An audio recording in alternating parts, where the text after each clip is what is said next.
आइए पूज्य सुनील बाबा हमारे पार्षद डॉक्टर विश्वास को मल्यार्पण करते हैं।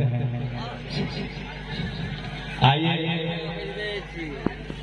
समय बहुत कीमती है, ये इतने इनका काम है जो फिर भी समय दिए। निवेदन करूंगा आपसे कि 2 शब्द से जो है संत समाज को लाभान्वित करने की कृपा करें। श्री सतगुरु महाराज की, डॉक्टर ब्रजेश्वर की, पार्षद ब्रजेश्वर की। आज शिव नारायणी संत समाज के बीच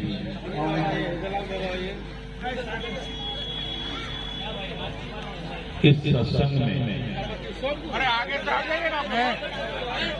आकर मैं अपने आप को सौभाग्यशाली मानता हूं।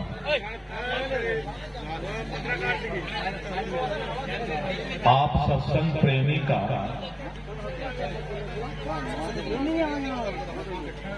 और जो मंचासीन संत हैं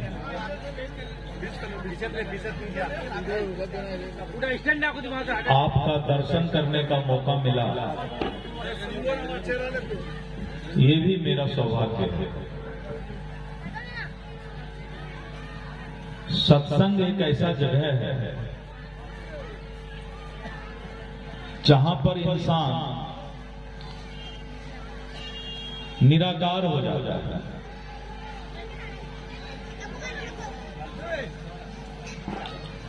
और सत्संग से ही समाज में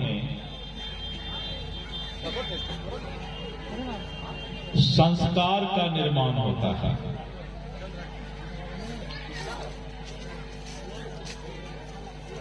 संतों की वाणी, और आज तो गुरु नानक देव जी का जयंती है। उन्होंने कहा था गुरु मानियो ग्रंथ।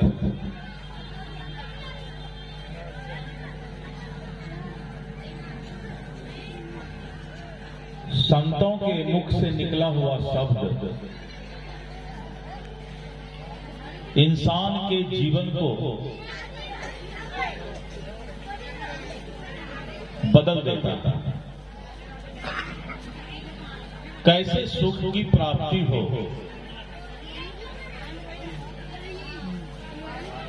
कैसे हम घर परिवार समाज सुखी जिंदगी जिए, संतों के वाणी से ही हम सीख सकते हैं।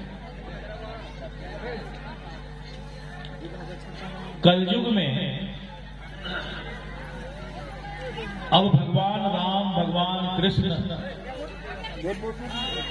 ईसा मसीह, पैगंबर मोहम्मद साहब कोई भी पृथ्वी पर अब नहीं आएंगे।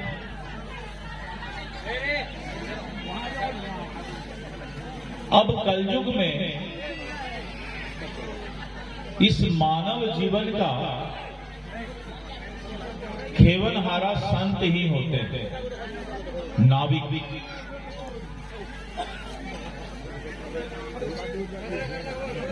कुछ लोग जब पढ़ लिख लेते हैं,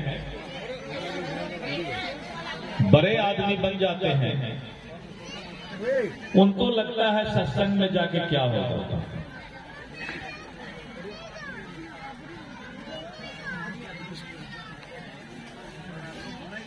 उनको पता नहीं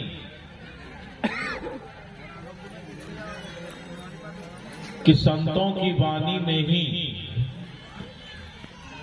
सागर में गागर होता है और गागर में सागर होता है। दोनों एक दूसरे का समाधान संतों के वाणी में ही होता है।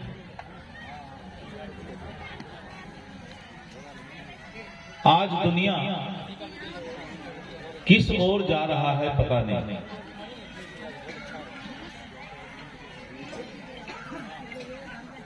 लेकिन समाज को संतुलित रखने के लिए इंसानियत और प्यार की आवश्यकता है। अगर हमारा इंसानियत जिंदा है तभी हम अपने धर्म के प्रति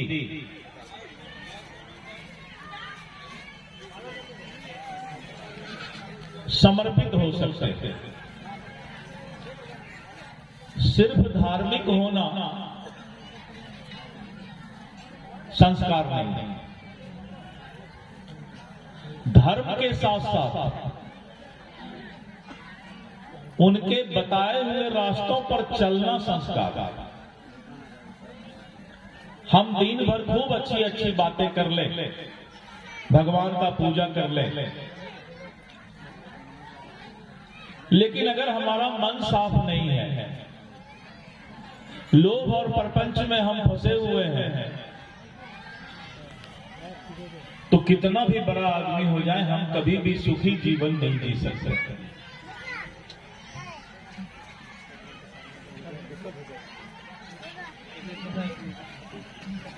संतों की वाणी में इन सब बातों को सीखने का मौका हम लोगों को मिलता है। आप सत्संग प्रेमी शिवनारायणी संत समाज के लोग यहां बैठे हुए हैं और मंचा से हमारे पूजनीय संत लोग भी बैठे हुए हैं और आप 3 दिन सत्संग का श्रवण करेंगे, संस्कार की बातें सीखने का मौका मिलेगा।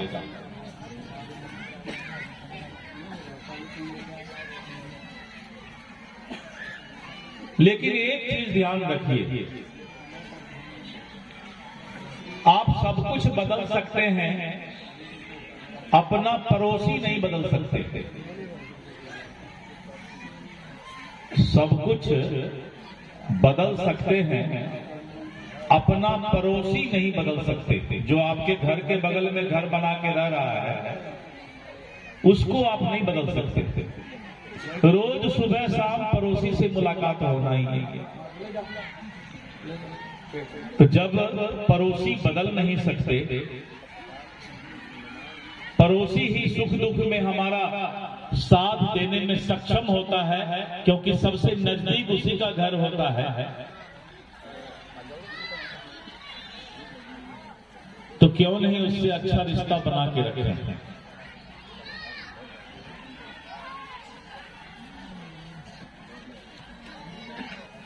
पड़ोसी से अच्छा रिश्ता बनाकर रखने में फायदा ही फायदा है।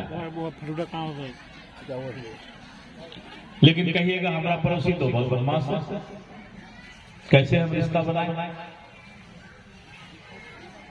बदमाश से भी कैसे रिश्ता बनाया जाता है वही सत्संग में सिखाया जाता है। श्री सद्गुरु महाराज की जय। अपने इच्छा शक्ति को मजबूत रखना, और अगर आपका इच्छा शक्ति मजबूत है तो आप सत्संग में जो बातें सुनकर जाते हैं, आप अपने पड़ोसी का भी विचार बदल सकते हैं। थोड़ा समय लगेगा। रसरी आवत जात ते सिल पर परत निशान। पत्थल पर भी कुआं में पानी से रस्सी से खींचते हैं तो रस्सी में भी इतना ताकत होता है कि पत्थल पर भी अपना निशान दे देता है। तो अगर पड़ोसी गड़बड़ भी है, सुधरने वाला नहीं है, तो उसी रस्सी के तरह धीरे धीरे खींच कर पत्थल पर जब निशान पड़ सकता है तो वो इंसान क्यों नहीं सुधर सकता। अगर आपने अपने पड़ोसी से रिश्ता अच्छा रख लिया तो गायत्री समाज में भी कहा गया है कि जब हम सुधरेंगे जग सुधरेगा।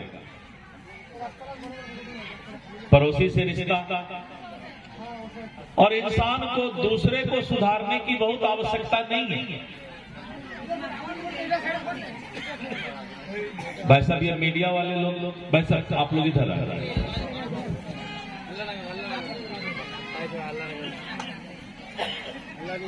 दूसरे को सुधारने की आवश्यकता नहीं है, दूसरे का शिकवा शिकायत करने की आवश्यकता नहीं है। हर इंसान ये सोच ले कि मैं अपने आप को सुधार लूं। हर इंसान के मन में ये आ जाए कि हमारा विचार सात्विक हो जाए, अच्छा हो जाए। तो अगर एक एक इंसान सोच ले कि हम सुधर जाएंगे तो फिर किसको सुधारने की आवश्यकता है?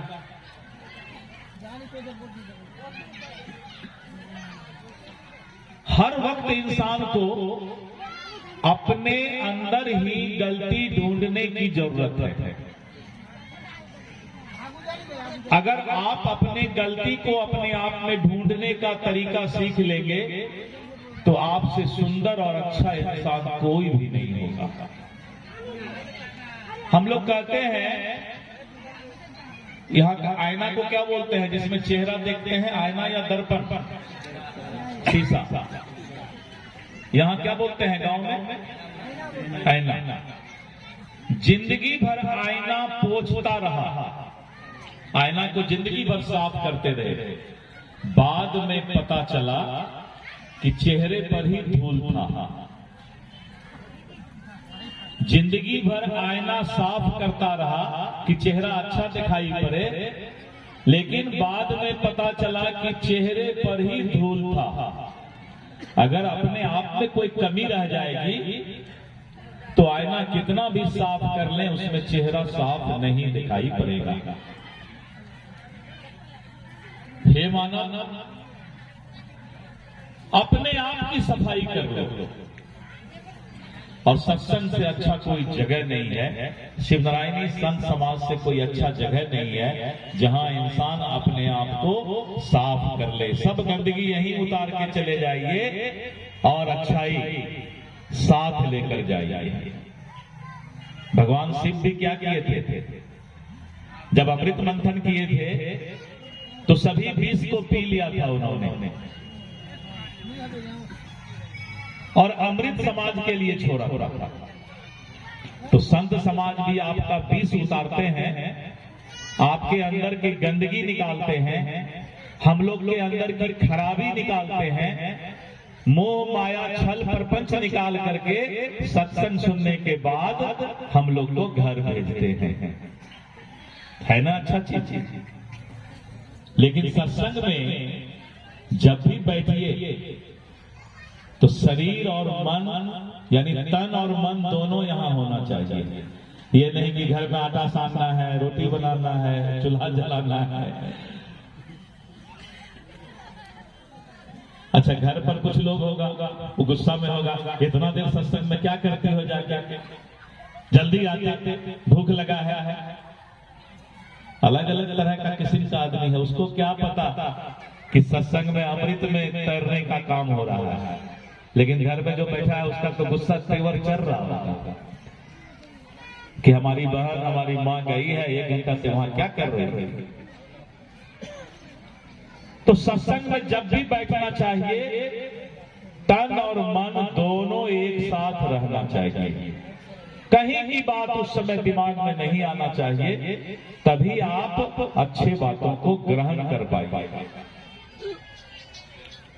हर वक्त समाज में कैसे प्यार बना रहे, कैसे आपस का रिश्ता अच्छा बना रहे, परिवार में, समाज में, इस बात का जरूर चिंता करना चाहिए। चाहे थोड़ा झुकना भी पड़े तो झुक जाइए, लेकिन रिश्ता जरूर बना के रखिए। चाहे थोड़ा झुकना पड़े तो झुक जाइए, लेकिन रिश्ता जरूर बना के रखिए। अगर आपका परिवार में, समाज में रिश्ता अच्छा है तो समझिए आपका 100 में 90% जिंदगी सुखी है। 90% जिंदगी सुखी हो जाता है। अहंकार तो दिमाग में रखना ही नहीं चाहिए। कभी भी अहंकार, अहम नहीं रखना चाहिए दिमाग में। हे मानव, आप तो नंगा आए हैं, नंगा जाएंगे। जब पैदा लिए उस समय नंगा ही पैदा लिए, तो फिर आप बड़ा आदमी कहां से बन गए? और जाइएगा भी तो नंगा जाइएगा, तो फिर आप बड़ा आदमी कहां से हैं? नंगा आए नंगा जाएंगे, तो बीच में बड़ा आदमी कहां से बने? अहम की भावना छोड़ देना है, तो समाज में अपने आप भाईचारा, प्यार, रिश्ता बन जाएगा। और जो सत्संगी होते हैं, जो शिवनारायणी संत समाज के लोग होते हैं, वो तो समाज में प्यार बांटने का काम करते हैं, लोगों से रिश्ता बनाने का काम करते हैं, सुख दुख में जाकर उनके साथ निभाने का काम करते हैं। मुझे इन्होंने कहा कि कुछ आप बोल दीजिए। मैंने कहा कि संत समाज यहां पर बैठे हैं, मेरा बोलना ठीक नहीं है, लेकिन फिर भी दो शब्द बोलने का हमने साहस किया। कोई गलती हो तो माफ करेंगे। आप लोगों के बीच आकर बहुत अच्छा लगा। मैं तो यहीं बगल में किशनगंज में लायंस क्लब अस्पताल है, मेडिकल कॉलेज है, तो आपके बगल में ही रहते हैं, वो मेरा ही अस्पताल है, मेडिकल कॉलेज है। और दालकोला से किशनगंज तो बहुत नजदीक।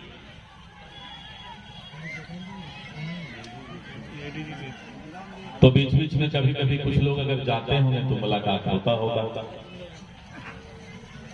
आप लोगों से मिलकर बहुत अच्छा लगा और मैं अपने आप को धन्य मानता हूं कि आपका दर्शन करने का मौका मिला है। बोलिए श्री सद्गुरु महाराज की जय। बोलिए श्री सद्गुरु महाराज की जय।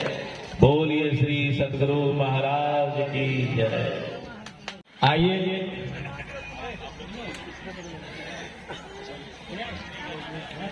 इनको विदा करने के बाद स्वागत से विदा करें और फिर शांति। आइए कुछ सुनील बाबा से जो है अब हम लोग, और आप लोग से निवेदन होगा कि आप लोग अपने अपने जगह में शांतिपूर्वक बैठने की कृपा करें।